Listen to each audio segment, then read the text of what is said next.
Hay muchos sistemas de creencias que tienen cabida, ¿no? Antes el cristianismo era hegemónico, ¿no? Así como en cierta parte de Asia, por ejemplo, en el oeste había el Islam, ¿no? Pero todas estas hegemonías que siempre se han pretendido dentro de los sistemas de creencias, finalmente son hegemonías económicas, ¿no? La sección de las capas que están aquí todas alineadas, ¿no es cierto?, como un ejército, ¿no? Y que son las capas de baile que usan en las diabladas, ¿no es cierto?, los distintos desfiles, pero que yo las interpreto ahora como las banderas de los movimientos revolucionarios, como si fueran unas capas de superhéroes, ¿no? La obra más importante de esta sala es esta bandera de huesos que está aquí atrás, y que es un símbolo que de alguna manera culturalmente nos unifica, ¿no es cierto?, nos propone como una idea, ¿no es cierto?, no solamente de país, sino que de cultura, ¿no? Pero esa cultura, aquí están los huesos.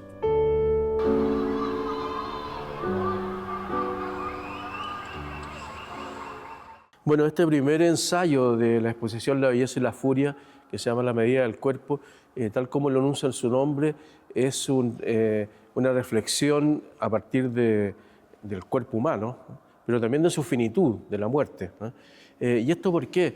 Porque a través de más de 40 años de trabajo, yo he venido trabajando también con el cuerpo humano y específicamente con osamenta, primero como un símbolo que tiene que ver con este día de la finitud, de la muerte, ¿no es cierto?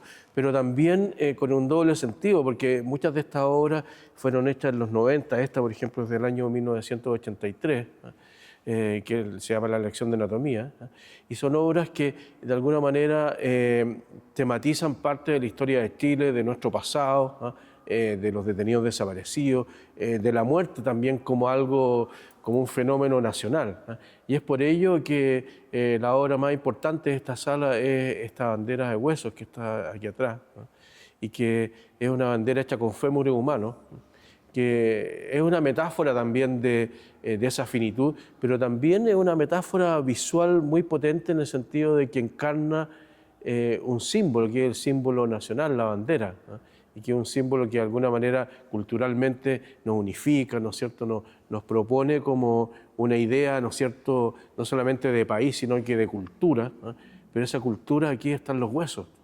O sea, una bandera que está famélica, que está, digamos, pelada, sin color, sin nada, sino que está en su estructura básica, ósea, como si tuviera un cuerpo, ¿no? Y ese cuerpo, ¿no?, de colores, ¿no?, de tela que flamea, no existe, sino que lo que existe solamente es ese dibujo, ese contorno, ¿no?, hecho con estos huesos como si fuera su estructura, ¿no?, que está debilitada y que queda ahí en la muerte, ¿no? Y esa metáfora de la muerte también, de la bandera, no es una cuestión fatídica respecto a la cultura y a la nacionalidad, sino que es de alguna manera u otra la forma como se identifica también este símbolo nacional con un momento histórico muy importante que ocurrió en nuestro país, que fue la dictadura militar, ¿no?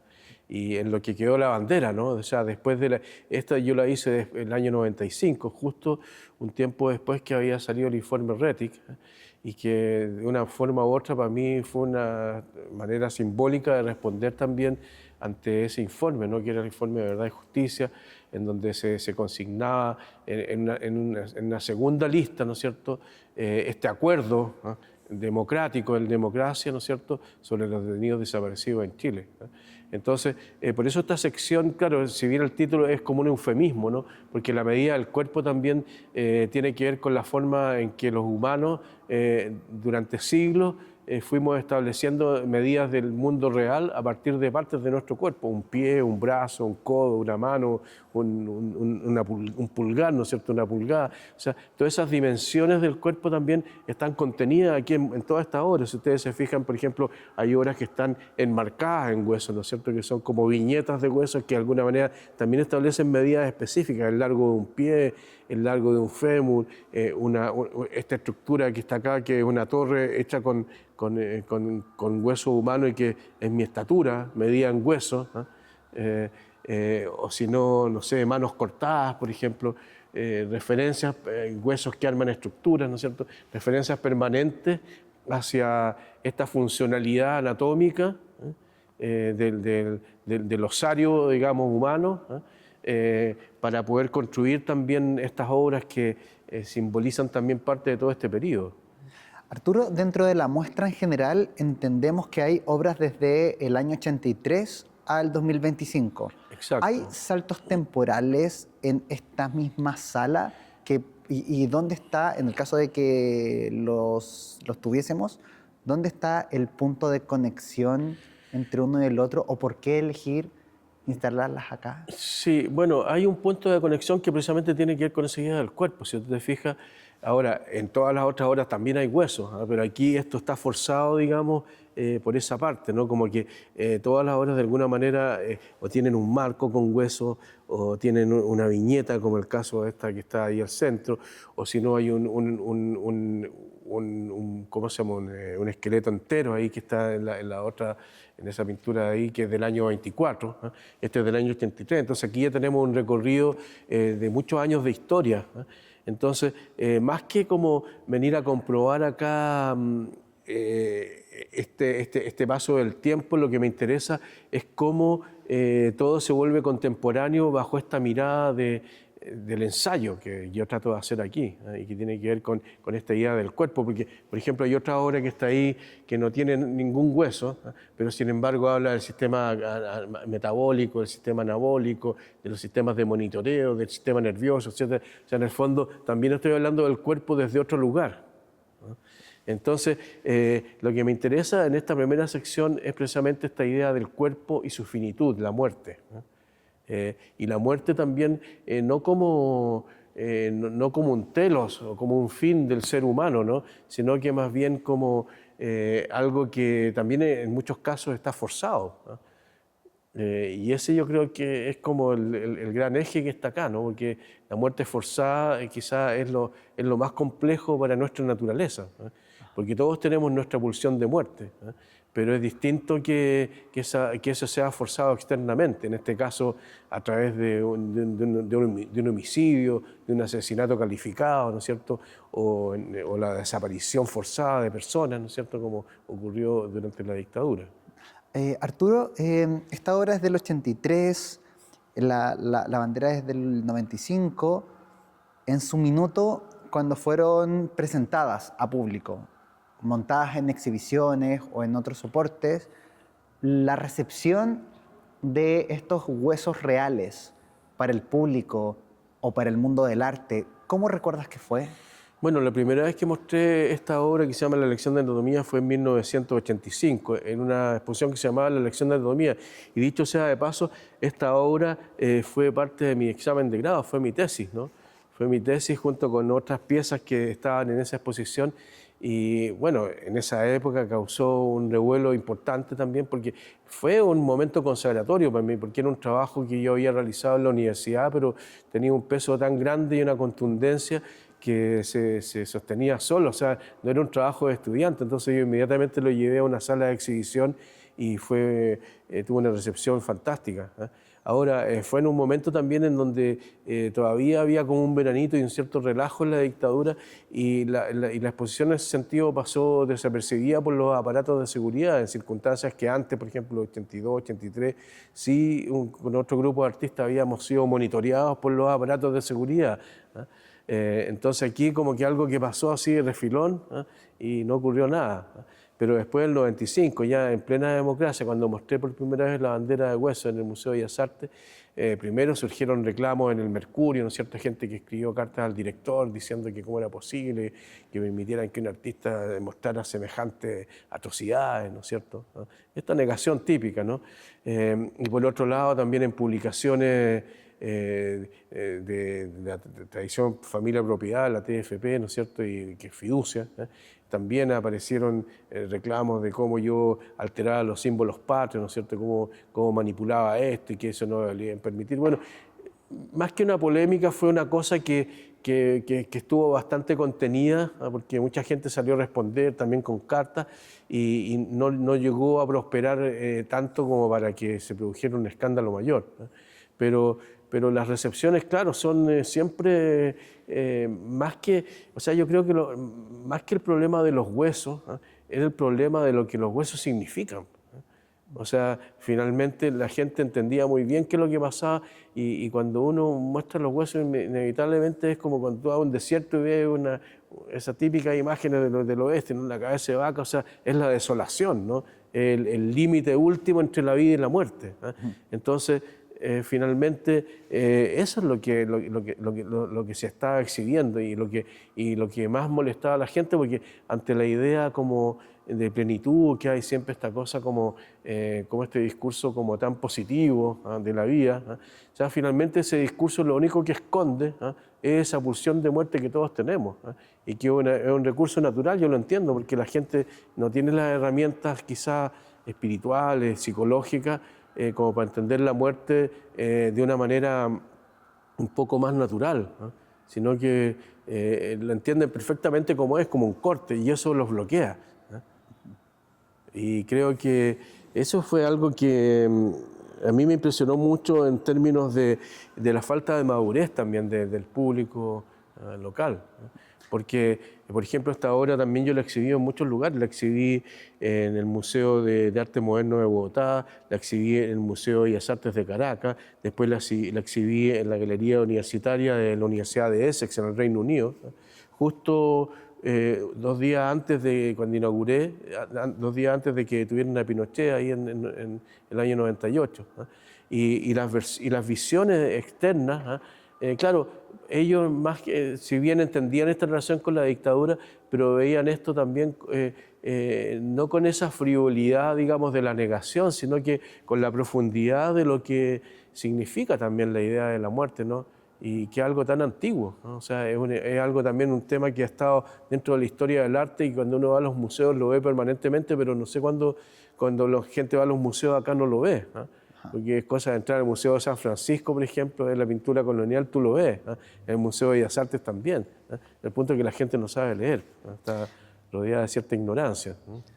Arturo, si uno toma el tema, lo que nos comentabas de la misma bandera y de la recepción, ¿ves algún punto en común, por ejemplo, con ese momento, con lo que ocurrió el año pasado, en junio, en Lomata, con la exposición Una Vida, donde incluso te señalaron como que era, no recuerdo si era Un una... octubrista. Sí, era una exposición octubrista, Sí. y la polémica que hubo con Los Cristian concejales, Araya, sí. que era que es diputado Sí. republicano. No sé si hay puntos en común en cuanto a la recepción Bueno, de yo eso creo, y yo quizás creo de que esto. algo que ha pasado siempre con mi trabajo, porque es un trabajo que incomoda, ¿ah? Si bien ahí no tenía huesos, pero había otras cosas que incomodaban también, te fijas, y que tenía que ver quizás con la alusión que él vio hacia una especie de apología del estallido social, como él llamaba. Y en realidad no había ninguna apología. O sea, el hecho de dar cuenta de las cosas no significa que uno está defendiendo las cosas. Yo, de hecho, tampoco soy un defensor acérrimo del estallido social. Creo que también hubieron muchos atropellos de todos lados, ¿no? Pero también creo que es importante que el arte consigne todos esos momentos, porque forman parte no solamente de nuestra historia nacional, sino que también forman parte de un sentir, ¿no? De un sentir que está acoplado a una unidad nacional, ¿no es cierto?, una comunidad nacional que somos nosotros y que de alguna manera, de distintas maneras vivimos esos eventos, ¿no? Entonces, insisto yo en el tema de la negación, ¿no?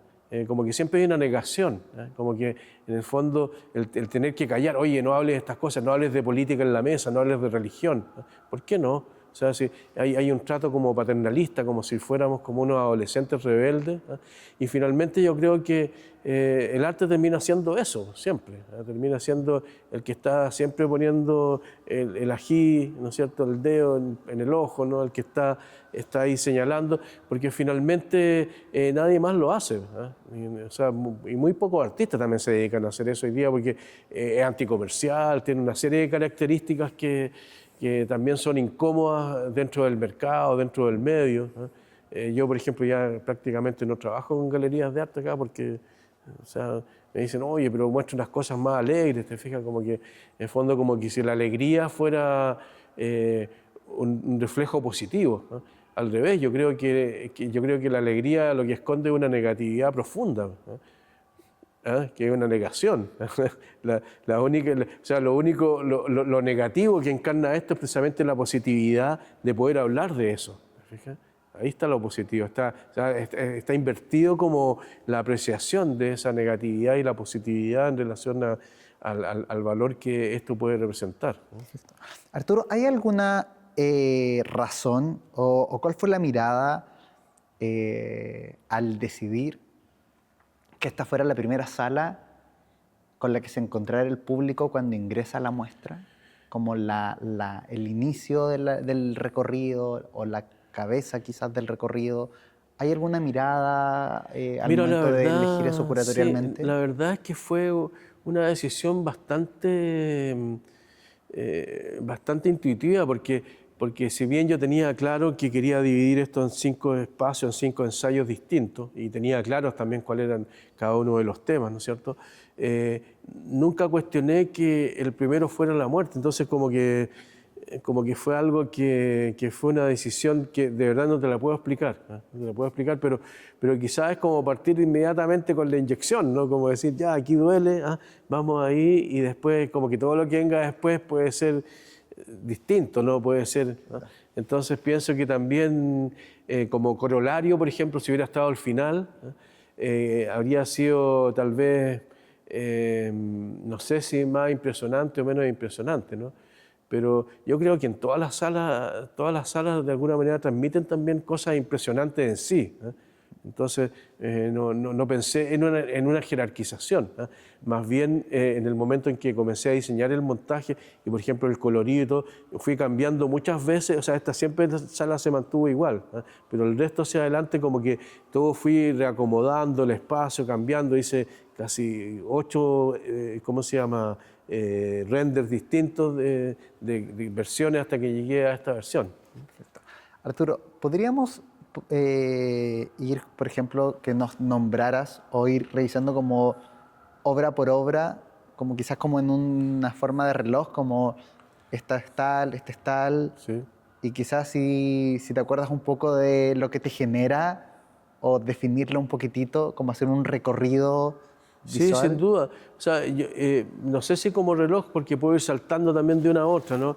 Por ejemplo, me gustaría partir por esa que está ahí, que se llama Christian Science, ¿no? Ciencia cristiana, que Christian Science era, o es todavía, no sé, como una organización de divulgación de la Biblia, algo como religioso, ¿no? Entonces, y bueno, inspirado también en todo este tema de la tortura, ¿no es cierto? Y aquí un poco exagerado, yo pongo estas manos cortadas, ¿no? Y hablo de la emoción activa y la emoción pasiva, ¿no es cierto? Dos caballos que están enfrentados hacia el centro, como mirando estas manos, ¿no? Como si los caballos tuvieran algún signo de humanidad, ¿ah? Y que estuvieran mirando eso. Pero al mismo tiempo, si ustedes se fijan en los puntos donde se juntan los vértices, ¿no es cierto?, de ese marco dorado, hay unos círculos rojos, ¿no? Y eso, ahí yo consigno la letra de una canción de Prince, ¿no? Entonces digo, I'm not your lover, I'm not your friend, I am something that you never understand, ¿no? Entonces, y voy como citando también elementos que vienen de la cultura popular, ¿eh? Y de la cultura musical también, ¿eh? Que de alguna manera rompen también con toda esta idea de solemnidad que tiene esta colección de manos cortadas, ¿no? Que parece una cosa como muy brutal, ¿eh? Pero por otro lado, claro, rompe como esa estructura, ¿eh? Y quería comentar eso porque, por ejemplo, aquí pasa todo lo contrario en la pintura que está al fondo, ¿no? Que se llama Naturphilosophie, Filosofía de la Naturaleza, que es una pintura que es del año 97, esa es del año 91, ¿no? O sea, la hice 6 años después, ¿no? Y ahí, por ejemplo, vuelvo a retomar también un tema musical, pero ahora de una manera distinta, de la alta cultura, ¿no? Por eso hablo de la filosofía de la naturaleza, que es como el inicio conceptual, por así decirlo, en la filosofía alemana, del romanticismo alemán, ¿no? Y me cuelgo de un compositor romántico alemán de principios del siglo XX, que es un postromántico, que es Richard Strauss, ¿no? En donde pongo en cada uno de los libros, así como pongo las letras de Prince, los nombres de las cuatro últimas canciones, que son muy famosas, de Vier letzten Lieder, de Strauss, que bueno, está In Abendrot, que en el ocaso, ¿no es cierto? Frühling, primavera, ¿no? Weihnschläfchen, que es irse a dormir, ¿no? Y la otra es September, septiembre, ¿no? Que es como que va marcando como un ciclo, ¿no? Y entonces me interesa mucho, claro, cómo voy relacionando aquí esta idea del romanticismo también con la muerte, ¿no? Y tiene que ver un poco con la evolución de mi obra en términos de cómo voy leyendo, relacionando temas y cómo estos después se van juntando. Entonces, no es algo tan lineal, ¿ah? Mi trabajo siempre tiene como gatilladores. Yo, por ejemplo, tomo una frase o un concepto y a partir de eso comienzo a desarrollar la obra. No es como que tengo una idea que yo la dibujo en un papel, sino que digo, a ver, me interesa esto de, de mi Dios es hambre, por ejemplo, como dice ahí el conejo que está en esa otra pintura, ¿no? Entonces, parto con esa frase que la tomo del Anteparaíso de Zurita, ¿no? Y ahí empiezo a lucubrar, ¿no? Y empiezo a generar desde ahí, bueno, ¿qué es este Dios de hambre? ¿Te fijas? Pero al final también vuelvo a los huesos, ¿no es cierto? Vuelvo a la mano cortada, ¿no es cierto? Al sacrificio. Después arriba, por ejemplo, pongo Nirvana en la mano, como si el hecho de tener esta mano cortada fuera como una especie de iluminación, y que tiene que ver con entrega hacia la muerte también, ¿no? La idea también del avión, como que recorre muchas obras mías, ¿no? Que es como un avión antiguo también, pero que es como un símbolo también del viaje, de la partida, ¿no? Todo viaje de alguna manera es un viaje hacia la muerte siempre, ¿no? Porque es una incertidumbre en los viajes. Tú no sabes si el barco se va a hundir, si el auto va a chocar, o sea, no es que sea fatídico, pero siempre tiene esa contextualización. La partida de alguien es una partida, digamos, simbólica también hacia la muerte, ¿no? Y bueno, siempre va relacionando eso. Después, por ejemplo, esta otra obra que está atrás, donde aparezco yo con el pelo con champú, ¿no es cierto? Es una foto que me hice frente al espejo en el baño. Y ahí tomo como referencia también un clásico del arte del siglo XX, que es la ruleta de Monte Carlo, ¿cómo se llama?, de Marcel Duchamp, ¿no? Entonces Marcel Duchamp se toma la espuma de afeitar, también se la pone en el pelo y se hace como unos cuernos, así, yo me hago esta cosa así para arriba, más como estos hombrecitos que habían en la fábrica de chocolate, ¿cómo se llama?, de Willy Wonka. Entonces, y me pongo ahí y al mismo tiempo, claro, hablo de la ruleta de Monte Carlo, pero de otra manera. Le pongo Casino Royale, ¿no? La obra se llama Ruleta Rusa, ¿no? Pero que tiene que ver también con la idea del destino, ¿no? El destino, porque hay una reflexión ahí también entre la vida y la muerte. Por ejemplo, hay una fotografía de mi hijo Cosmo que está en la esquina superior izquierda, ¿no? Y en esa fotografía él aparece con 1 minuto de vida, recién nacido, ¿no? Y yo se lo paso a su madre, aparece el brazo de ella entre medio, y luego aparezco yo al lado, y al otro lado, al extremo derecho, aparece un esqueleto completo, ¿no? Y adentro del esqueleto hay un niño, ¿no? Entonces también tiene que ver en esa relación entre el traspaso, bueno, del hijo, el padre, la vida, la muerte, ¿no? Los ciclos naturales, ¿no? Y que tienen que ver con la idea de la ruleta y el casino, ¿no? O sea, que finalmente todo es un azar, ¿no? La vida es un azar, la muerte es un azar, ¿no? Y giramos en torno también a este juego un poco macabro, ¿no? Como de la fortuna, ¿no? La fortuna imperatrix mundi, perdón, una frase antigua en latín, ¿no? La fortuna emperatriz del mundo, o sea, el azar, ¿no? El hado, el destino, ¿no? Y de hecho hago reflexiones, ahí también pongo frases al respecto. Hay unas imágenes del estallido social, ¿no? Las piedras que están repartidas también por algunas pinturas de acá, que son piedras como un poco de playa, no son las piedras del estallido, pero que de alguna manera más civilinamente hablan un poco también de esta idea de la piedra que tú tiras, ¿no? ¿No? Que están presentes en muchas de las pinturas de esa serie, ¿no? Así como frases extraídas de las redes sociales, ¿no? De la época del estallido social. O sea, yo creo que eso fue lo que más molestó a propósito de lo que tú hablas del diputado Araya, ¿no? No en especial en la obra donde aparece él, sino que en general, ¿no? Que era ese espíritu en donde pareciera que yo estaba como ensalzando, ¿no? Y al contrario, yo tomé muchos de esto también porque vi todas las contradicciones que habían ahí, ¿no? Como de repente había gente de derecha que decía, oye, pateamos un gol, lo dejamos convulsionando, qué sé. Entonces tomo yo todas esas ideas también que están contenidas en muchas obras, ¿no? Porque finalmente esa es la crudeza de lo que pasó ahí, ¿eh? O sea, no solamente la agresión de los carabineros, ¿no es cierto?, sino que también de cómo pasaba entre grupos de civiles que se agredían mutuamente, ¿no? Entonces, finalmente, claro, esa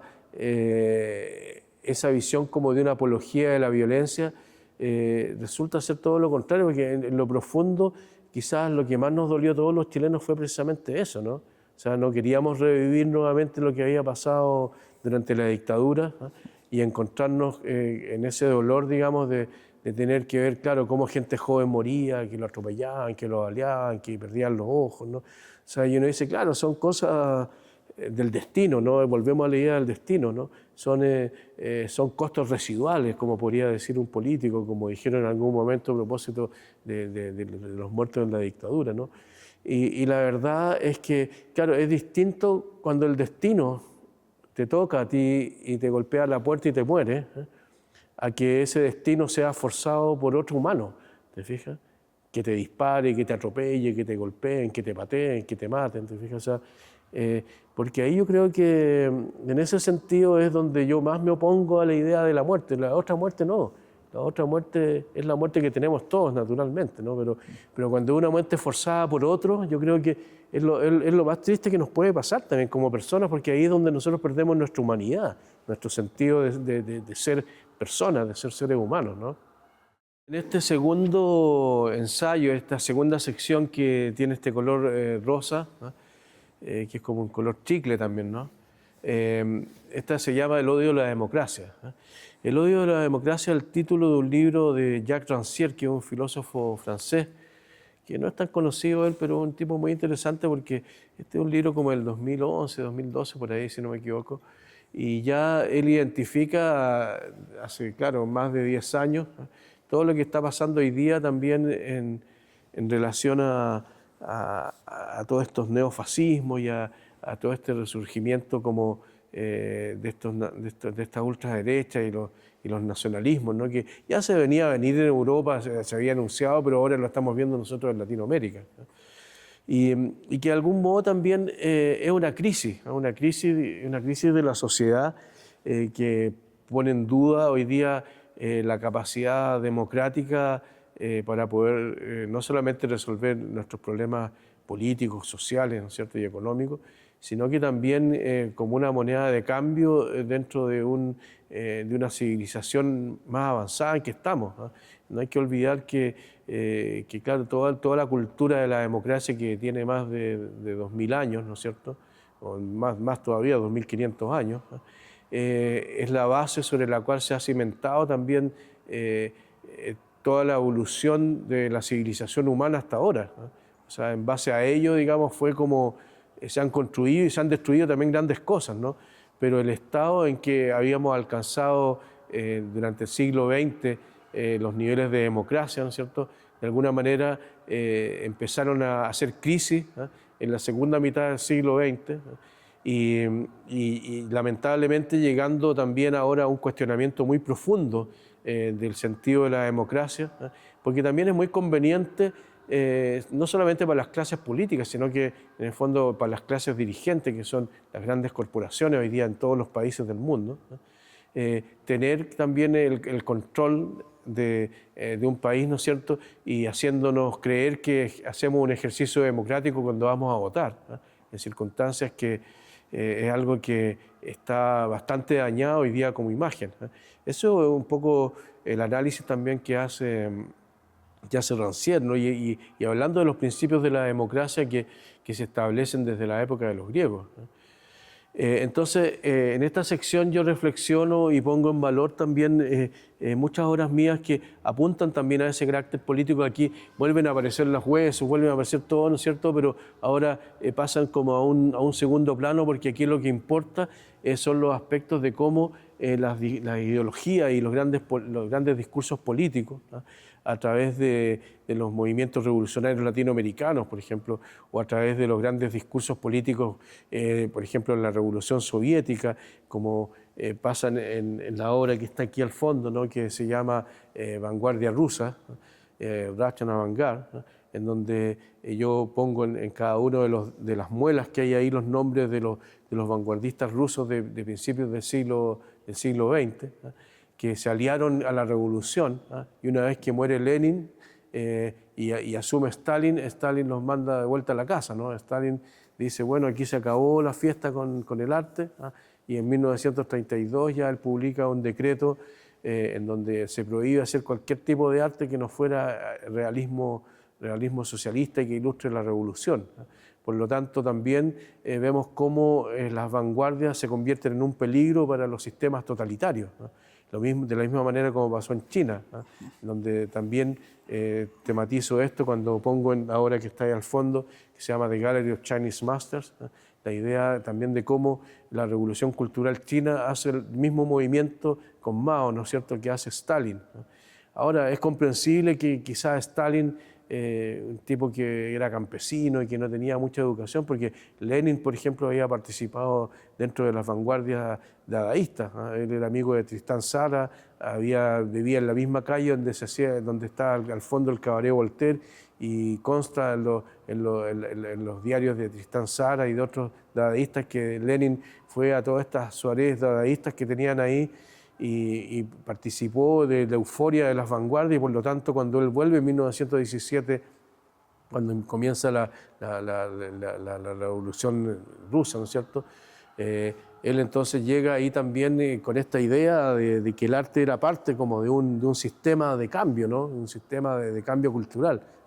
Y entonces, de alguna forma u otra, en esta sección voy trabajando eso, ¿no? Por eso aparecen frecuentemente, por ejemplo, estas alusiones a las vanguardias revolucionarias de Latinoamérica, los movimientos revolucionarios, el MIR, el Frente Patriótico, el Ejército Zapatista, el Frente Sandinista, el 26 de julio, ¿no es cierto?, que están tematizados tanto aquí en las banderas que yo pongo al fondo, ¿no es cierto?, que ilustran de una forma sistemática esta idea de la revolución, pero al mismo tiempo son banderas que están pintadas con mucha pasta, imitando como todo este engravillado que se ponía en las casas en los años 70, ¿no es cierto?, en los muros con textura.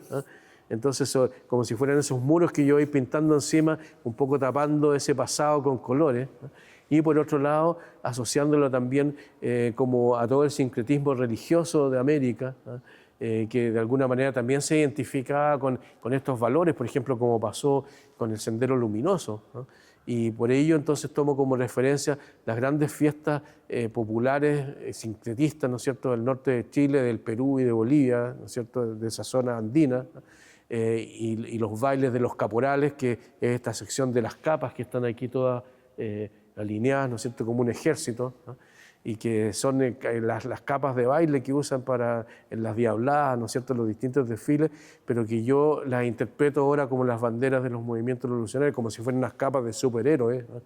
Ahora, aquí tampoco hay apologías, como mucha gente piensa, sino que más bien una reflexión en torno a la fragilidad de nuestros sistemas, ¿no? O sea, cómo estos sistemas también son tan volubles, ¿no?, en todas estas utopías que de alguna manera fracasaron también, ¿no?, y tampoco hoy día han sido capaces de volver a convocarnos, porque finalmente el gran problema que tenemos hoy día con el sistema capitalista, ¿no?, y con las expresiones del capitalismo avanzado, el neoliberalismo que conocemos hoy, el problema no es salir de ese sistema, el problema es a dónde salimos, a qué sistema salimos, ¿no? Porque efectivamente también estamos rodeados de una nostalgia comunista, de una nostalgia, de una melancolía, ¿no es cierto?, de algo que tenía grandes promesas de cambio, pero que tampoco se cumplieron. Yo creo que los chinos fueron los únicos que fueron capaces de cumplir con ciertas promesas, porque entendieron que para poder manejarse dentro de este sistema totalitario, poder alimentar esos 1.000 millones de habitantes y darle una vida digna, tenían que abrirse también a un sistema capitalista, ¿no? Entonces, claro, es difícil que a lo mejor, por ejemplo, el capitalismo diga, oye, vamos a buscar un sistema centralizado de control ahora, ¿no? O sea, que es un poco lo que trata de hacer también el mundo corporativo, con la diferencia que ahí los que priman son sus intereses, ¿no? En el caso de los chinos, lo que prima son los intereses del Partido Comunista, que representa de alguna manera el pueblo, ¿no? Entonces, yo creo que toda esta reflexión que hay acá en relación a todas las formas de totalitarismo que hay, tanto de izquierda como de derecha, son las que están presentes dentro de estas obras, ¿no? Arturo, ¿podemos también hacer una suerte de ejercicio seleccionando o revisando una o dos obras que tengan épocas o momentos distintos en esta sala? Sí, ¿Años distintos? por supuesto, sí. Bueno, por ejemplo, me interesa mucho el paso entre esta obra que está acá, que se llama La Liberación, ¿no? Que es una obra que hice el año 89, ¿no? Y de una exposición que se llamaba La Isla de los Muertos, que fue mi segunda individual que hice después de la lección de anatomía en Chile, ¿no? Y en esa exposición que se llamaba La Isla de los Muertos, fue como para mí fue una celebración. De hecho, esa misma exposición para mí fue como un triunfo también personal en términos de que se consolidó mi obra, un sistema de trabajo, ¿no? Fue mucha gente. Me acuerdo que yo en esa época estaba muy vinculado también con bandas de rock, ¿no? Con los electrodomésticos, que había diseñado yo casi todo su imaginario, ¿no es cierto? Y también con un grupo que era los ex Grupo Viena, ¿no? Y que tenían una agrupación que se llamaba Nachena y que ese día tocaron también para mi inauguración, ¿no? Entonces era una especie de fiesta porque en unas semanas más, en un mes más, una cosa así, venían las elecciones, ¿no? Y estaban los candidatos, estaba Elwin, estaba Vigi, ¿no es cierto? Estaban todos estos que se estaban candidateando y bueno, Elwin ganó, ¿ah? Pero también era como la salida, ¿no? Era como la celebración ya de la salida, por eso se llama La Liberación, ¿ah? Y que la imagen, bueno, ahí más patente, ¿no es cierto?, es de ese cerdo que está metido ahí, ¿no? Entre medio de estos símbolos que son la cruz, la hoja y el martillo, la espada, la estrella, ¿no es cierto? Y que de una forma u otra esta marca un momento de inflexión también, y yo creo que toda esa euforia que había en torno a la exposición también tenía que ver con este mismo sentido de esa obra, de esa liberación, ¿no? Como que estábamos en una especie de rito de paso en donde íbamos a salir ya por fin de la carga, ¿no es cierto?, de la dictadura militar, ¿no? Y por otro lado, después, en contrapunto, ¿no? Otra obra que es esa Estrella de Huesos que está ahí, que es del año 2015 o 2014, si no me equivoco, en donde que yo le llamé Estrella Negra, ¿eh? Estrella Negra, porque la Estrella Negra también tiene que ver con una especie de sino, de destino, ¿no? Es una obra que marca también el decaimiento del neoliberalismo acá en Chile, ¿no? Y el estancamiento también, el estancamiento de la economía, el estancamiento de las promesas utópicas que habían, ¿no? Y que el capitalismo iba a solucionar todo. ¿Se acuerdan que muchos políticos decían, no, si esto se soluciona, digamos, se ajusta todo, ¿no? Como en la política de shock, ¿no? Pero finalmente lo que nosotros vimos es cómo cada vez más la pirámide de acumulación de riqueza se fue juntando en la punta y no chorreó para nada, hacia abajo, ¿no? Entonces, esa estrella negra, de algún modo, para mí también es una metáfora como de ese signo, ¿no? Como de ese signo, digamos, pucha, no lo logramos. Fíjense, íbamos a hacer los tigres de Latinoamérica, ¿no es cierto? Íbamos a dar este salto cuántico, ¿no? Y el país no lo logra, ¿no? Es como un destino fatal, ¿no? La estrella negra es como el destino fatal. Ahora, claro, pareciera ser como un mensaje súper pesimista, ¿no? Pero de algún modo, más que el pesimismo, yo lo veo como una marca que también, si lo pensamos desde una visión como capitalista ya o como positiva, ¿no? Es como justamente lo que hay que vencer, ese sino, ese destino, ¿no? Y que yo creo que es algo en lo cual no se piensa, ¿no? O sea, porque, claro, quienes pagan el pato aquí, o quienes digamos, se llevan el peso de todo esto, no son los ricos, son los pobres, ¿no? Entonces, finalmente esa estrella negra es la que les cae encima a ellos, ¿no? Arturo, Estrella Negra, que está en esta sala, es o fue una de las imágenes centrales o potentes que fue elegida para todo el tema de la imagen de la muestra. En Estrella Negra cristaliza o simboliza de alguna manera el nombre mismo de la exposición, la belleza y la furia.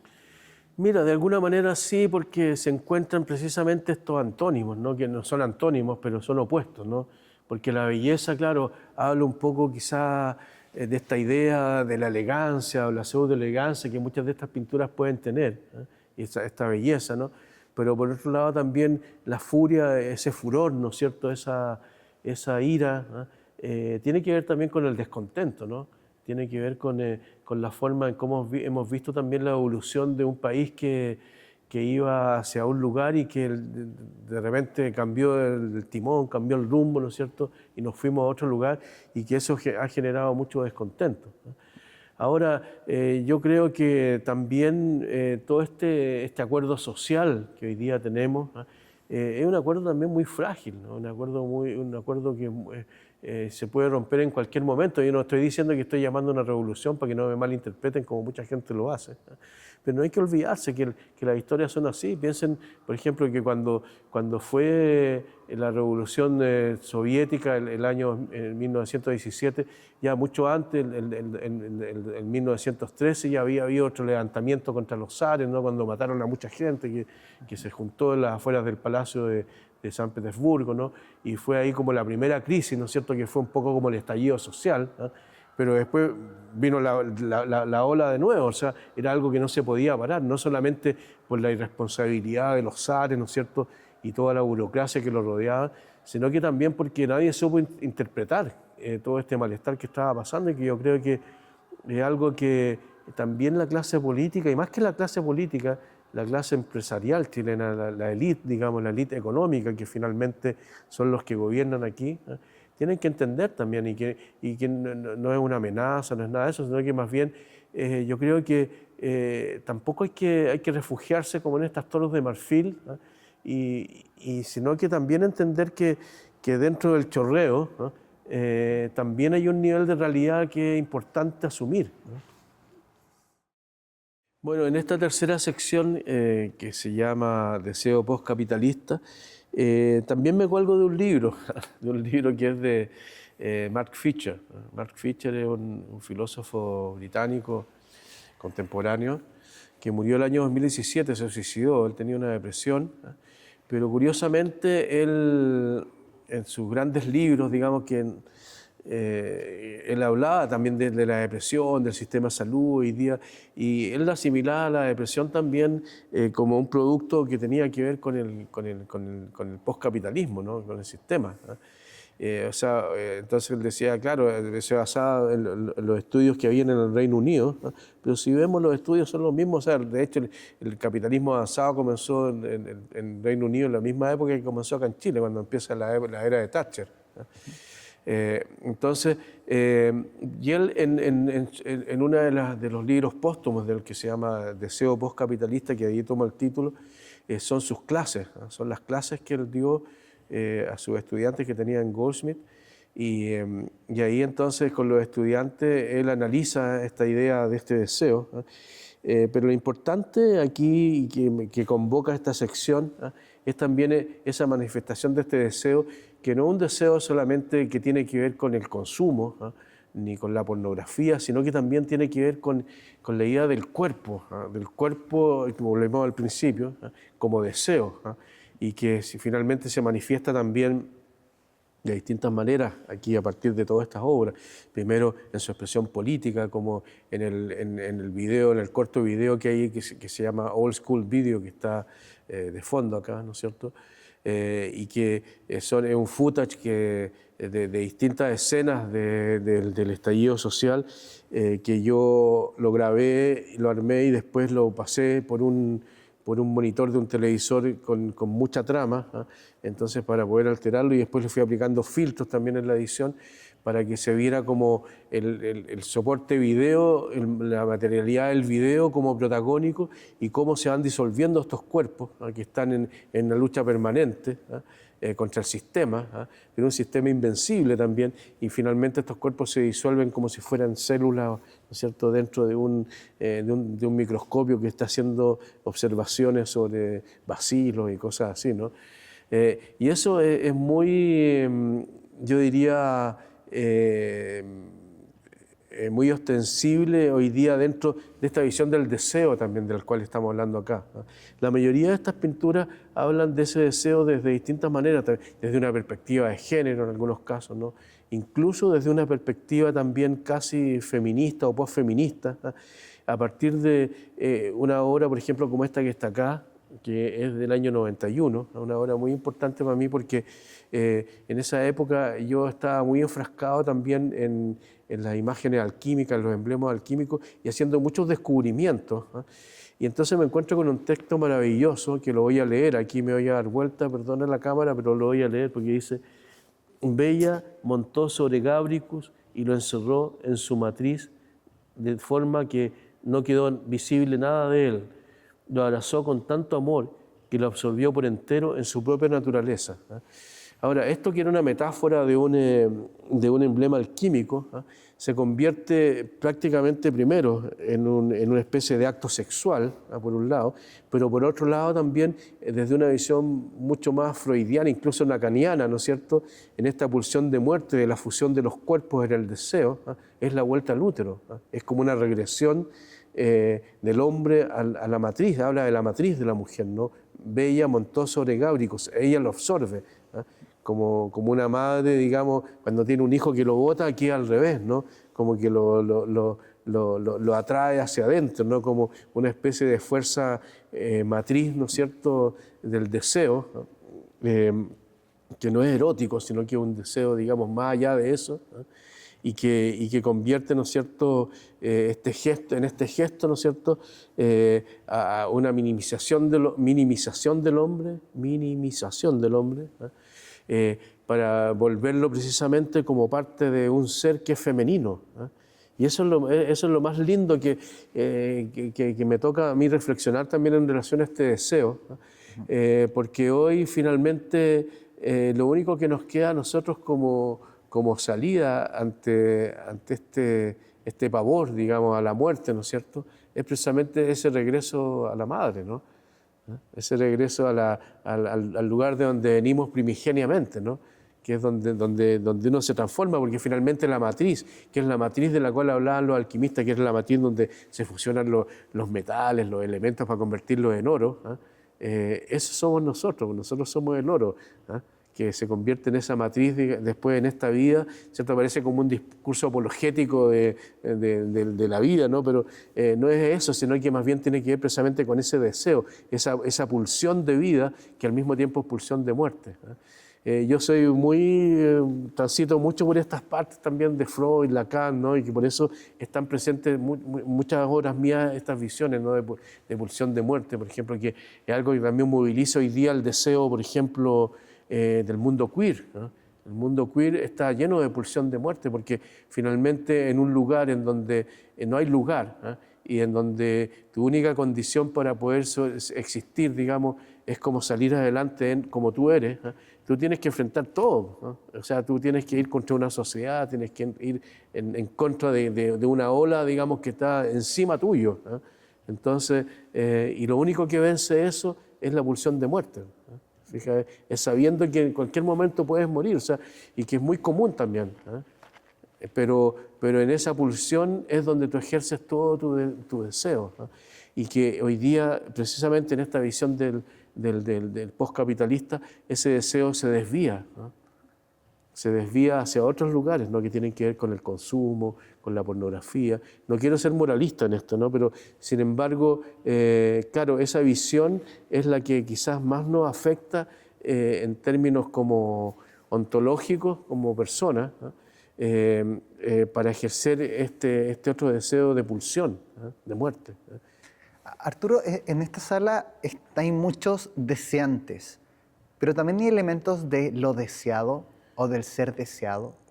También, porque eso forma parte también de nuestra estructura, ¿no? Nuestra estructura también forma parte de ese ser deseado, ¿no? Porque ese ser deseado es como Tristán y Isolda, ¿no? O sea, la única forma, digamos, de vencer ese amor, digamos, de acceder a ese amor, ¿no es cierto?, es a través del deseo del otro, ¿no? Porque no se tocan, no se pueden alcanzar. ¿Te fijas? Es como una especie de amor, digamos, etéreo, ¿no? Entonces, lógicamente necesitamos ser deseados, necesitamos esa matriz, necesitamos esa madre, ¿no?, que nos desee, ¿no? Claro, claro, porque desear y ser deseado, pero no sé tampoco, y aprovecho también de preguntarte si también hay elementos de quienes no pueden desear. Claro, bueno, yo creo que ahí volvemos a una cuestión más política del deseo, ¿no? Porque quien no puede desear tiene que ver también con acceso, ¿ah? Siempre me acuerdo de esta obra de Farías que se llama Accesis, no sé si la viste alguna vez, un monólogo, Acceso. Accessis. No lo recuerdo. ¿No? No, porque claro, es como en el fondo, ahí habla de la deprivación, ¿ah? De cómo ese deseo también se vuelve inaccesible porque estuviste en el cename, porque, o sea, de eso un poco trata, ¿no? Porque fuiste violado por los curas, porque en el fondo se junta como toda esta falta, ¿no? Esta carencia. Claro. ¿Ah? Y claro, eso es algo que, o sea, que tiene que ver más bien con lo que una sociedad sana tiene que entregar a sus ciudadanos, ¿no? Y que lógicamente en un sistema de barbarie en que estamos, que es como el del oeste salvaje, estamos jodidos, po. Estamos jodidos. O sea, aquí los que pueden acceden a eso, ¿no? Los otros no, ¿no? Y que es lamentable decirlo de esa manera también, ¿no? Pero es bárbaro esto, ¿no? O sea, es un sistema casi medieval, ¿no? Arturo, ¿hay alguna de estas obras que cristalice, que condense todo lo que podría ser esta sala, todo lo que está girando en esta sala? Bueno, como decía yo, hay muchos tipos de deseos, ¿no? Hay deseos espirituales, por ejemplo, ¿ah? O sea, cuando uno ve a Santa Teresa, ¿no? Esta cosa, cuando lo analiza Bataille, ¿no? En el erotismo, ¿ah? El éxtasis de Santa Teresa también es un deseo, digamos, es un orgasmo espiritual, ¿ah? Aquí ocurre, por lo menos, no sé si con una sola obra, a mí me interesa mucho esta que se llama El León y el Cordero, ¿ah? Que en el fondo, claro, el león y el cordero es como también un antónimo, ¿no? Es como el lobo y el león, ¿no? El león, tomo la referencia del león porque encontré esta imagen muy hermosa, que es una imagen persa, muy antigua, que estaba en un jarrón, ¿eh? Y que después la combino con una imagen como del imaginario chino, en donde a partir de esta especie de cuerpo flamígero del león empiezan a surgir una serie de ramificaciones que, si uno las empieza a ver en detalle, también hablan de ese deseo, del sexo, del dinero, del poder, de la muerte, ¿no? Están todos metidos entre medio de esta ensoñación que está arriba difuminada en ese halo, ¿cómo se llama?, degradado del rojo al amarillo, ¿no? Y que concentra también ese poder de ese deseo, ¿no? Entonces, este es como un concentrado, por así decirlo. Después, si la observamos en detalle, podemos encontrar ahí escenas sexuales, escenas de poder, como decía, escenas y que todas basadas también en un imaginario como chinesco, por así decirlo, ¿no? Creo que también, por ejemplo, a propósito de lo que hablábamos del odio a la democracia, también hay otro deseo acá, ¿no? Y que está ejemplificado, por ejemplo, en esos votos que están ahí, ¿eh? Y que son dibujos que yo hago, intervenciones que hago cuando voy a votar, ¿eh? Que de alguna manera marcan como este espíritu más de insurrección, un espíritu más de rechazo también, porque no es que yo rechace directamente a los políticos, rechazo más bien lo que hoy día se encarna dentro del mismo gesto y el acto de tener que votar, ¿no? Cuando vemos que al final uno no está votando por el mejor o por el que más te gusta, sino que estamos votando por el deseo de otros, ¿no? Que son los intereses económicos, los intereses del capital, ¿no es cierto?, los intereses del mundo empresarial, que son los que guían finalmente ese deseo. Entonces, ahí en el caso mío es como una especie de anedonia, ¿no? Como una especie de falta de deseo, ¿eh? Que me lleva también a esa compulsión de obstruir los votos, ¿no? Y acá también tenemos cruces, por ejemplo, de épocas. Sí, hay varios cruces de época. Por ejemplo, esta obra, como decía yo, es del año 91, esa también, el Papa Negro. La otra es del 2023, ¿no? Que se llama This is my boyfriend, ¿no? Que es un amigo mío que lo quiero mucho, Juanito Ferrer, que un día en mi casa carreteando le saqué esas fotos, ¿no? Entonces lo pongo como si fuera mi pololo, ¿no? Yo no soy gay, pero también tiene que ver con esa idea y esa imagen del deseo que él proyecta, ¿no? Entonces me interesa mucho, ¿no? Y claro, y estas obras son del 2007, entonces hay varias épocas. Los votos son desde 2013 al 2017, tengo más, pero no los puse todos, ¿no? Estas son del 2007, estas del 91 y las otras dos que están al final, donde está Juan y el video, son de la exposición del año pasado, 2023 y 2025. Perfecto. O sea, 24 respectivamente, perdón. En esta cuarta sección que se llama Morir en el otro, ¿no? Es más bien una reflexión sobre el amor, la muerte también, ¿no? Y las contradicciones, el amor-odio, ¿no? Que siempre se ve de esa manera, pero también hay distintas manifestaciones del amor. Entonces, por ello yo quise tomar este gran tema, que es un tema universal, ¿no? Dentro de esta sección, así como hablamos de la muerte, la política, ¿no es cierto?, el deseo, el amor, ¿no? En este caso el amor tiene muchas aristas, ¿no? Porque el amor generalmente uno dice, no, estoy enamorado, no, pero no es eso. También está el amor de la madre, ¿no? El dolor de la madre también, el amor y el dolor, ¿no? Por ejemplo, la madre que va a enterrar un hijo, ¿cierto? Un niño, ¿no? Eso no puede ser un amor y un dolor más grande, ¿no? O el amor, por ejemplo, una piedra que está en esta pintura, ¿no? Que una ficción también, ¿no? De delirio, ¿no? El amor conyugal, no sé, el amor al arte, ¿no? Y también el amor como una emoción, ¿no? Porque en muchas obras mías siempre se está leyendo esta idea de la emoción activa, la emoción pasiva, ¿no? Y aquí hablo más específicamente, sobre todo en esta obra que está al fondo, de eso, ¿no? La emoción activa y la emoción pasiva, ¿no? O sea, cómo que uno dice que esto es la emoción, o sea, pareciera ser como una especie de intelectualización del amor, ¿no? Pero finalmente esa emocionalidad, esa emotividad que es la que tenemos, que quizá uno dice el amor es más profundo, pero el amor surge desde ahí, ¿no? Surge porque como seres humanos tenemos emociones, ¿no? Y claro, y la emoción pasiva no es solamente la negación de ese amor, ¿no? No es solamente la falta de amor, sino que también es quizás lo que nos puede llevar a otros extremos, ¿no? Como lo que hablábamos al principio, como por ejemplo poder matar a alguien, porque o sea, solamente hay que tener muy poco amor para poder matar a otra persona, ¿no? Y eso alcanza, bueno, para todos los malos que hay, pues, ¿no? En las dictaduras, en los narcos, en todos los grupos que tú quieras, ¿no? Entonces, de una forma u otra, este tránsito que hago acá también dialoga con todas esas formas, ¿no? Siempre yo me guío mucho por las referencias musicales porque, bueno, no solamente porque trabajé con muchos grupos de musicales, bandas, ¿no es cierto?, en los 80, en los 90, sino también porque me gusta mucho la música. Y creo que una de las bandas sonoras que más me ha marcado fue la Joy Division, ¿no? Un grupo, todos lo conocen, ¿no es cierto?, del post-punk, ¿no es cierto?, de los años 80.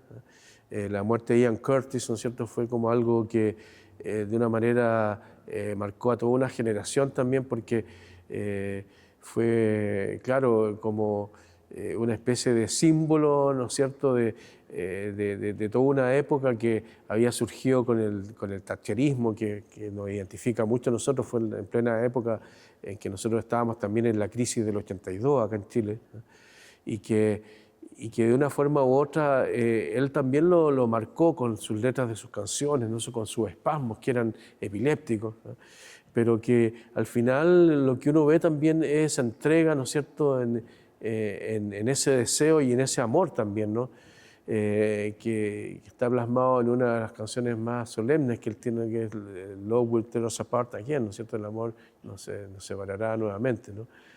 Y que al final marca también esa contradicción, ¿no? Cómo el amor te une y te separa, ¿no? Cómo te junta, cómo te amarra y cómo te desamarra, porque si no hay amor no hay desamarre, ¿no? Si no hay, ¿no?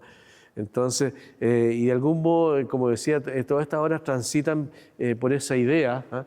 Que es como una idea común. Por ejemplo, hay una obra que está escondida por acá atrás, que es obra roja, que habla, por ejemplo, de Mondrian. Dice: adiós, amigo Mondrian, te vimos crecer en nuestra línea. Era muy común en los años 90, antes de que existiera el Transantiago, incluso el sistema de las micros amarillas, que los choferes, cuando se moría algún compañero de ruta, ¿no?, entonces ponían atrás de las micros, pintaban con letras blancas, decían: adiós, amigo Luchín, tenemos que ser en nuestra línea, ¿no?, que en paz descanse.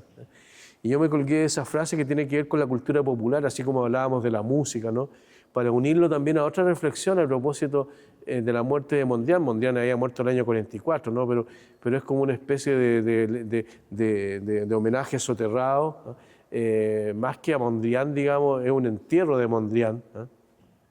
que por un lado, claro, me produjo una profunda admiración y una profunda decepción al mismo tiempo, que tiene que ver con estas ideas del amor-odio.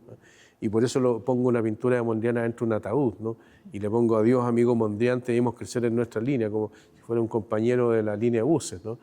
Pero en el fondo la línea también tiene que ver con la línea recta, con la idea de la geometría de Mondrian, ¿no?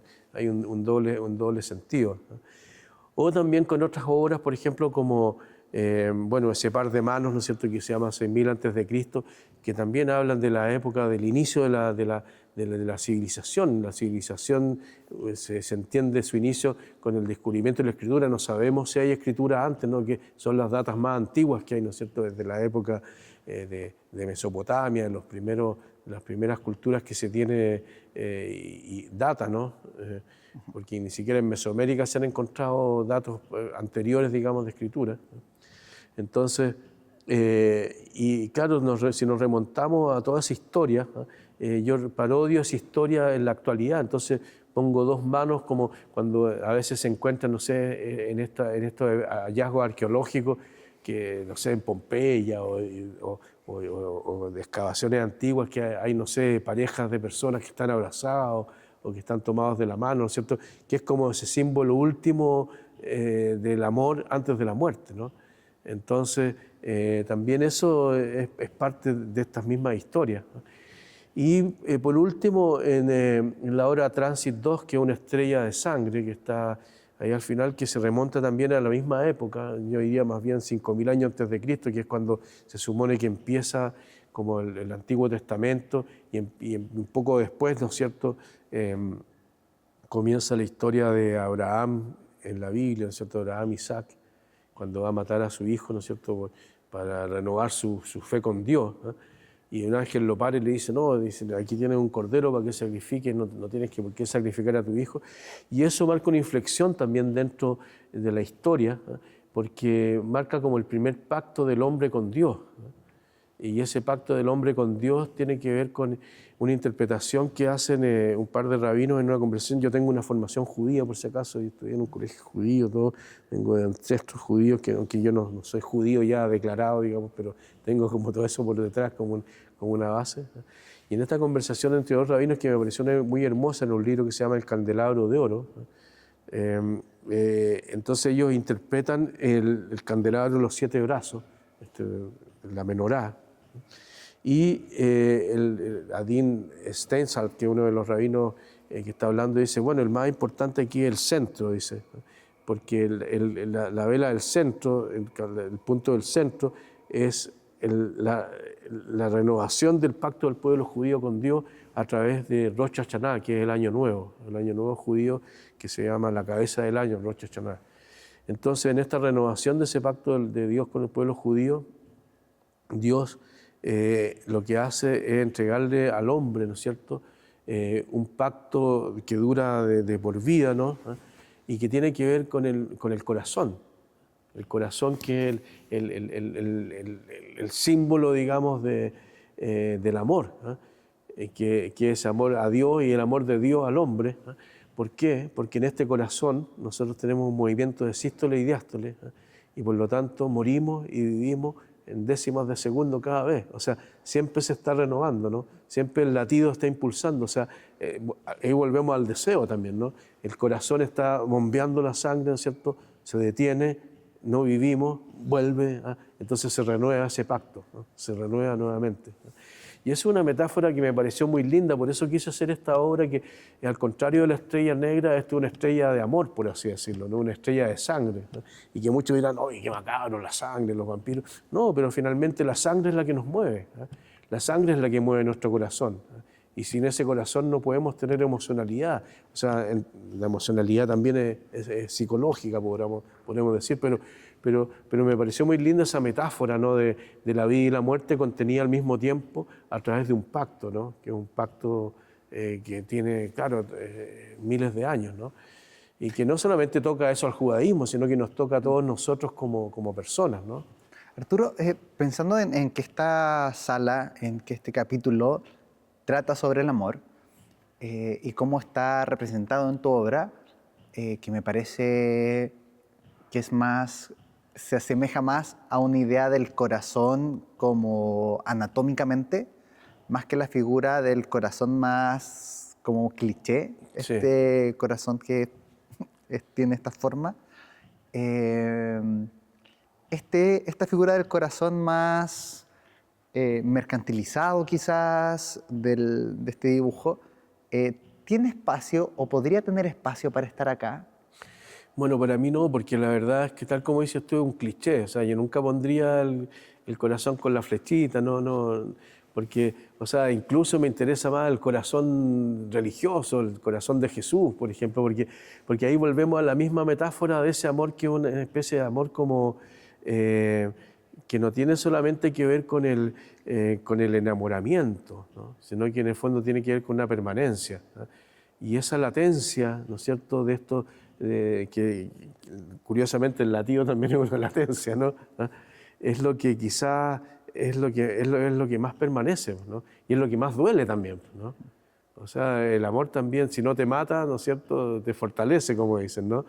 Entonces, claro, lógicamente algo así no tiene cabida porque no solamente por el cliché, sino que porque también es una representación un poco manida, digamos, como de estos efluvios, ¿no? Pero finalmente esa idea del corazón como en sangre latiendo, ¿no? No es solamente el amor a una persona, también es el amor a una religión, por ejemplo, el amor a un país, el amor a un partido político, a una barra, o sea, ¿cómo se llama? A un club de fútbol puede ser también, ¿no? Entonces, por eso me parece mucho más universal este otro amor, que ese otro amor reducido solamente a esta relación sentimental, ¿no?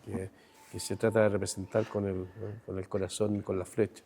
Arturo, la obra de la estrella que está bombeada por sangre, ¿de qué? No, ¿podemos profundizar un poco en esa obra? ¿Cómo la imaginaste? ¿Cómo seleccionaste o seleccionaste la materialidad de la obra? Bueno, la obra Transit 2, que es esta estrella de sangre, ¿no es cierto? Es una obra que surge también de una serie. Hay un Transit 1 que lo hice por primera vez en La Habana, en la Bienal de La Habana, y también era una manguera con sangre que estaba al interior de una sala muy importante en La Habana, que es el Centro Wilfredo Lam, ¿ah?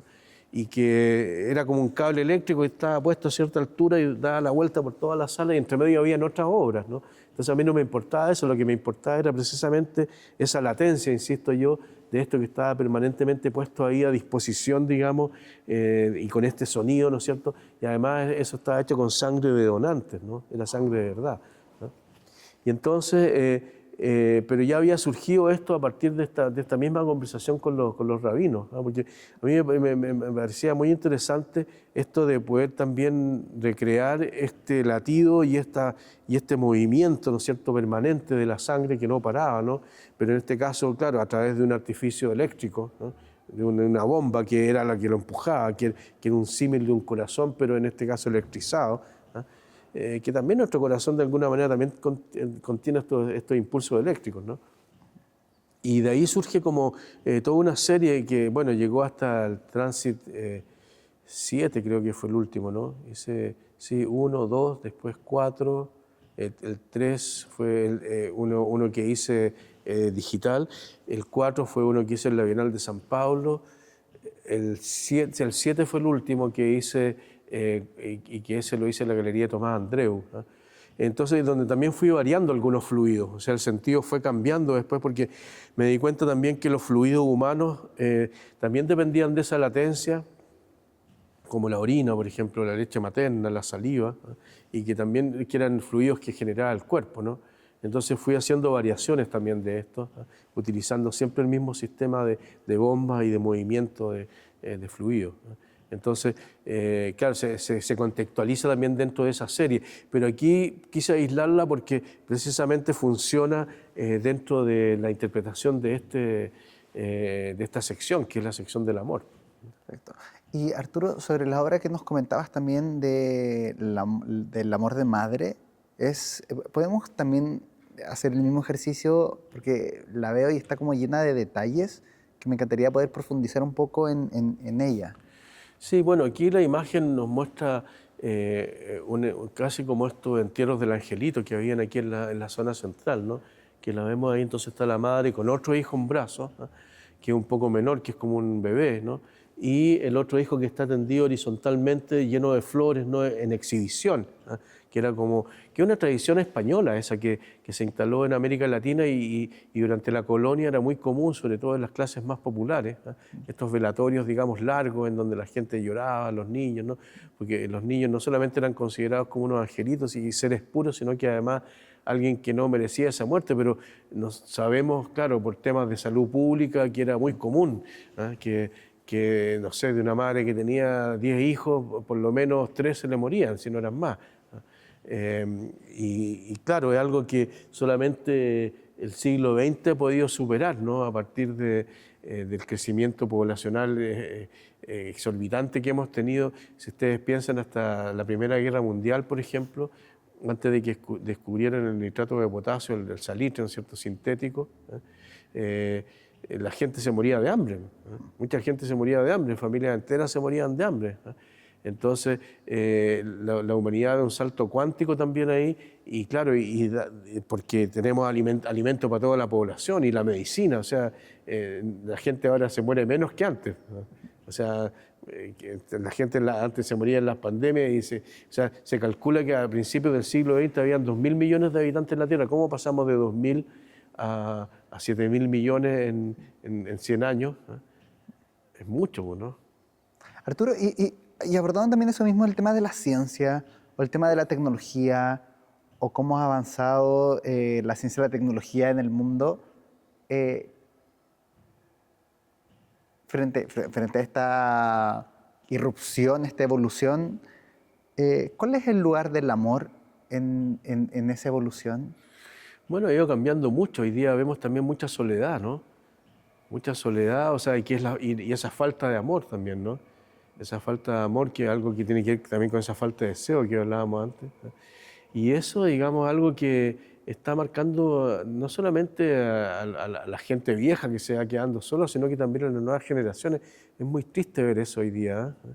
Y cómo también las tecnologías, van cambiando eso. Es impresionante, claro, cuando uno ve como todas estas series como Black Mirror, pero cuando lo ve en la realidad, por ejemplo, en un momento vi una especie de estas notas científicas que a veces dan en televisión, en cómo, por ejemplo, en Japón hoy día mucha gente reconstruía a partir de inteligencia artificial y realidad virtual, por ejemplo, a los muertos, ¿no? Por ejemplo, se entregan datos de cómo era la persona, su forma de ser, ¿no es cierto?, biografías, cosas así, y se arman como verdaderos sets que después se le entregan a las personas como para que le hagan compañía y que puedan interactuar y hablar con estos muertos, pero que en el fondo, para mí, la muerte es algo como on-off, o sea, algo que se fue nomás. Entonces, querer perdurar eso es querer perdurar formas de ser, ¿te fijas? Porque no son formas de vida, sino que son formas de ser. Porque es distinto las formas de vida en el mundo como nosotros, que es una manifestación, ¿no es cierto?, que la forma como nosotros somos en el mundo, ¿no? Nuestra habla, nuestra cultura, nuestro amor, todas las características que tenemos como humanos, nuestra humanidad, ¿no? Esas formas de ser que son mucho más heideggerianas, más existenciales, ¿no? Esas son las formas que hoy día se capturan, ¿no? Eso es lo que prevalece, lo que perdura, ¿no?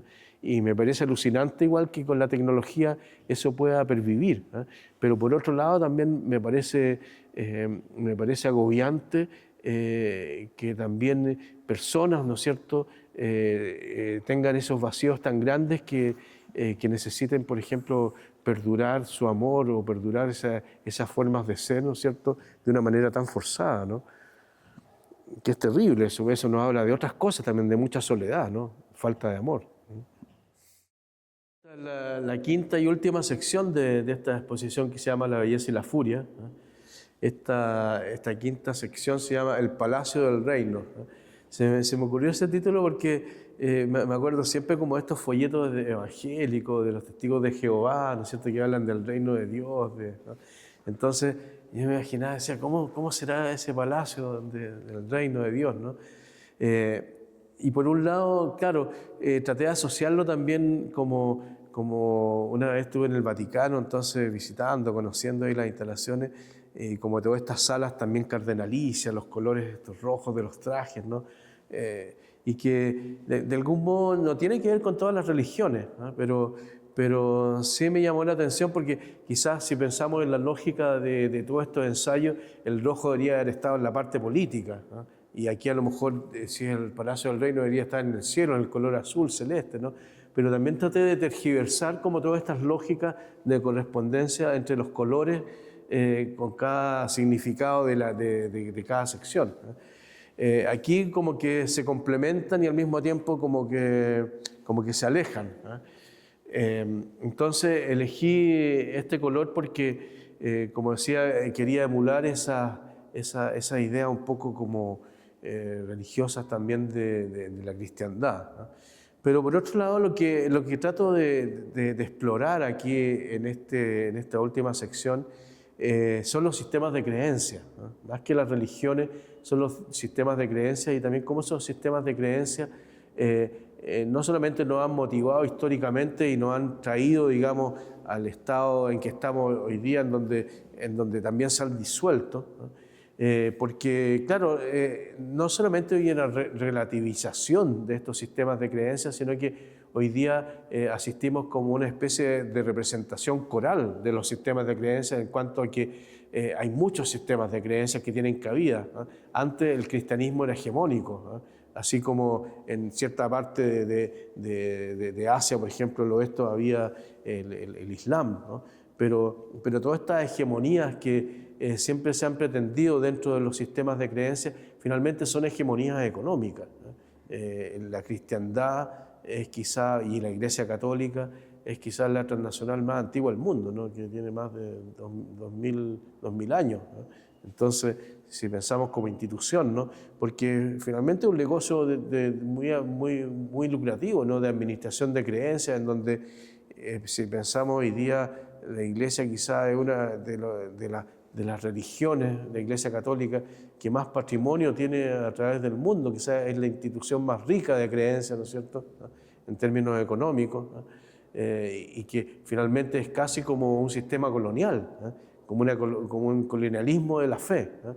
Entonces, bajo esa óptica y en esta visión como casi de dispersión hoy día, que también la posmodernidad como que nos ha traído muchos otros sistemas que eran desconocidos, ¿no? E incluso gente más objetiva, por ejemplo, antropólogos como Mircea Eliade, por ejemplo, que han analizado los sistemas de creencias antiguos, ¿no es cierto?, las técnicas arcaicas del éxtasis, por ejemplo. Mircea Eliade destaca cómo la cosmogonía mapuche es una de las cosmogonías más interesantes de la América precolombina, ¿no? O sea, pasándose por alto a los, ¿cómo se llama?, a los incas, a los mayas, todos los otros sistemas que parecieran ser culturalmente mucho más complejos, ¿no? Pero finalmente caen en los mismos lugares comunes que en otros países de otros hemisferios, ¿no? Como pasaba en Egipto, por ejemplo, el culto al sol, ¿no? Que es como muy común, ¿no? Aquí, en cambio, en la cosmogonía mapuche, claro, Mircea Eliade destaca también ciertas similitudes con culturas altaicas, ¿no? Estas culturas euroasiáticas que combinaban elementos mucho más primitivos, ¿no? Pero que también eran complejos, ¿no? Y en esa relación es como yo voy tomando distintos sistemas de creencias acá, ¿no es cierto? Desde el I Ching, por ejemplo, que está en esa obra que hay al fondo, que se mezcla además con la vanguardia del arte contemporáneo, ¿no es cierto? Con un homenaje encubierto a Rudolf Schalkowski, el artista de la vanguardia vienesa, del videoarte, ¿no es cierto?, de la Escuela de Viena, que supuestamente, o sea, hay un mito ahí que él se cortó el pene, ¿no? Entonces, por eso yo lo pongo en alemán, la gran utopía, ¿no? Die große Utopie, ¿no? Y por otro lado, al lado vemos este regue, ¿no? Una escalera al cielo, ¿no? de los mapuches. El regue es un ritual muy complejo en donde el macho, ¿no es cierto?, va subiendo estos 4 peldaños en el tronco, que están tallados en el tronco del canelo, que es el árbol sagrado, ¿no es cierto? Y en este tronco va subiendo cada uno de los peldaños, tocando el cultul, y poco a poco va ascendiendo al cielo a conectarse en el Huenumapu con los antepasados, ¿no?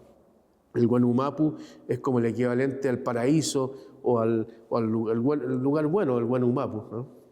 donde están los ancestros, y que en todas las culturas también tenemos este Huenumapu. Entonces, en esta obra que está acá, que se llama Polvo de Estrellas, si ustedes se fijan, al inicio de la performance, donde yo vuelo un cráneo y lo convierto en polvo, aparecen los nombres de todos estos sistemas de creencias, ¿no? El paraíso, los campos elíseos, el nirvana, el valhalla, etc. Todas representaciones de estos lugares donde se supone llegan los muertos o llegan las almas, los espíritus, ¿cierto? Y ahí entonces están en plenitud, así como, por ejemplo, en el mundo, en el paraíso del Islam están llenos de huríes, ¿no es cierto? Y mujeres que reciben a los guerreros, similar al Valhalla, por ejemplo, en las culturas escandinavas y nórdicas, ¿no es cierto? O en otras culturas como la griega, ¿no es cierto? La cultura, las mitologías, ¿no es cierto? En donde el muerto es llevado por Caronte en una balsa para descender al inframundo, ¿no? Que es similar, por ejemplo, a los egipcios en el Rai, ¿no? Entonces, voy tomando todas estas analogías, ¿no es cierto?, que tienen que ver con estos sistemas de creencias y los pongo en ejercicio acá, ¿no? Entonces, en muchas de estas obras nos vamos a encontrar, claro, con el I Ching, con el Nirvana, con el paraíso, con el Huenumapu, ¿no? Y aquí, por ejemplo, en esa lámpara que está iluminada y no es cierto que es un cráneo, ¿no? Es como una especie de anti-nirvana, ¿no? Porque se supone que este sistema de iluminación del budismo a Buda le ocurrió en vida, no en la muerte, ¿no? Entonces también hago mis chistes al respecto, ¿no? Porque finalmente todos estos sistemas de creencias nos llevan también como a una especie de bálsamo, ¿no?, en relación a la muerte, ¿no?, que es como el fin de todo, ¿no?, y que es como el inicio también de la exposición. Cuando yo hablo de la muerte ahí, ahora hablo de la religión o de los sistemas de creencias como una forma también de tamizar, ¿no?, una forma de suavizar, ¿no?, algo a lo cual no nos queremos enfrentar y que es la muerte. Pero sin embargo, tal como decía antes, vivimos permanentemente con esta pulsión de muerte. Esta pulsión de muerte, por ejemplo, es la que nos lleva a todos lados, ¿no? ¿Por qué hacemos deportes extremos, por ejemplo? ¿No? Es por pulsión de muerte, ¿no? ¿Por qué el sexo extremo también es pulsión de muerte, ¿no? Entonces, yo creo que los sistemas de creencias todavía van a seguir existiendo porque necesitamos mentirnos, las personas necesitan mentirse con algo, necesitan, como decía yo, tener este bálsamo que nos diga, oye, pucha, después de que te mueras no hay nada al otro lado. No, es imposible creer en eso, ¿no? Tiene que haber algo, ¿no? Un lugar bueno, un lugar donde vamos a encontrar a nuestra mamá, a nuestra tía, a nuestra abuela, a nuestro papá, pero que en el fondo yo pienso, y como en este video del polvo de estrellas, que somos eso nomás, somos polvo de estrellas, o sea, volvemos a esta dimensión cósmica desde donde vinimos. Quizás es la explicación más bonita que uno puede dar respecto de todos estos sistemas de creencias, ¿no? Que volvemos a un lugar, ¿no es cierto?, que, claro, efectivamente este cosmos, este universo, pero no somos nada, somos polvo, ¿no? Somos polvo que está flotando, gravitando, así como el polvo cósmico que llegó desde las estrellas lejanas cuando antes no había vida terrestre acá, y trajo, claro, los elementos básicos, ¿no es cierto? El calcio, el hidrógeno, el carbono, ¿no es cierto? Todos estos elementos que lograron que se conformara la vida en la Tierra, ¿no? Entonces, ahí tiene sentido esta visión cósmica que quizá para muchos de los seres primitivos ya lo tenían muy claro, pero tenían que representarla. Y los sistemas de creencia, los sistemas de religión buscan esas formas de representación, ya sea encarnadas en figuras, en dioses, ¿no es cierto?, en mitología, ¿no?, para poder aliviar esta presión permanente que tenemos sobre la muerte. Bueno, la obra que vemos con este cráneo, ¿no es cierto?, que se llama Sin Título, Lámpara, ¿no? Todas las obras con hueso se llaman sin título, ¿no?, porque en el fondo me gusta mucho esa idea de algo que no tiene título, pero que después tiene un relato, ¿no? Entonces viene después el relato, sin título, Atrapasueños, sin título, Rehue, ¿no?, sin título, La Bandera, ¿no?, etcétera. Y aquí es este sin título que es esta lámpara, ¿no es cierto? Es claro, es una metáfora también de la muerte y de la vida, en el sentido que la vida de algún modo está metaforizada por la luz, ¿no? Y la muerte en su reducción básica, digamos, al cráneo, ¿no es cierto?, que es la expresión última de la vida, ¿no? Que quedó, el resultado de esa vida y que quedó fosilizado, ¿no es cierto?, en un hueso calcificado, ¿no? Y entonces yo lo que quise hacer aquí fue generar esta contradicción, ¿no es cierto?, entre la luz y la muerte, ¿no? O sea, cómo la muerte contiene esta luz adentro, que es una paradoja, ¿no? Porque es toda la negación. Entonces, cuando hablábamos de la negatividad en un principio, aquí estamos hablando de todo lo contrario, la positividad, ¿no? Es como decir, oye, después de la muerte también hay luz, ¿no? También hay vida. Eso nadie lo sabe, yo no tengo idea, porque científicamente nadie ha podido volver para decirnos qué es lo que hay al otro lado de la muerte, ¿no? Pero también la idea es que el arte puede ficcionar con eso, ¿no? Y de alguna manera, así como los sistemas de creencia nos crean estas ficciones, yo también ficciono, ¿no?, en esta fantasía, en esta metáfora, digamos, de la muerte y la luz, ¿no?, que trato de conjugar en este objeto que hice precisamente este año 2025, ¿no?, y que es una lámpara hecha con un cráneo.